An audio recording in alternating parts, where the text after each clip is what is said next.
بسم الله الرحمن الرحيم. والمرسلات عرفا فالعاصفات عصفا والناشرات نشرا فالفارقات فرقا فالملقيات ذكرا عذرا أو نذرا إنما توعدون لواقع فإذا النجوم طمست وإذا السماء فرجت وإذا الجبال نسفت وإذا الرسل أقتت لأي يوم أجلت ليوم الفصل وما أدراك ما يوم الفصل ويل يومئذ للمكذبين ألم نهلك الأولين ثم نتبعهم الآخرين كذلك نفعل بالمجرمين ويل يومئذ للمكذبين ألم نخلقكم من ماء مهين فجعلناه في قرار مكين إلى قدر معلوم فقدرنا فنعم القادرون ويل يومئذ للمكذبين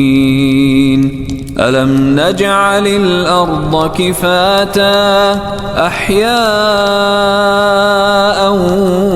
وأمواتا وجعلنا فيها رواسي شامخات وأسقيناكم ماء فراتا ويل يومئذ للمكذبين انطلقوا إلى ما كنتم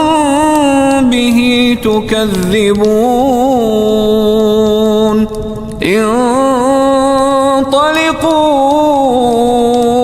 إلى ظل ذي ثلاث شعب لا ظليل ولا يغني من اللهب إنها ترمي بشرر كالقصر كأنه جمالة صفر ويل يومئذ للمكذبين هذا يوم لا ينطقون ولا يؤذن لهم فيعتذرون ويل يومئذ للمكذبين هذا يوم الفصل جمعناكم والأولين فإن كان لكم كيد فكيدون ويل يومئذ للمكذبين إن المتقين في ظلال وعيون وفواكه مما يشتهون كلوا واشربوا هنيئا بما كنتم تعملون إنا كذلك نجزي المحسنين ويل يومئذ للمكذبين كلوا وتمتعوا قليلا إنكم مجرمون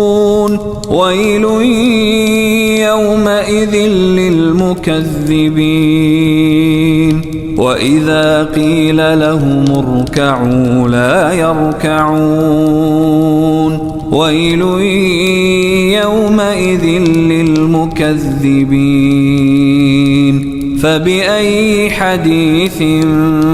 بعده يؤمنون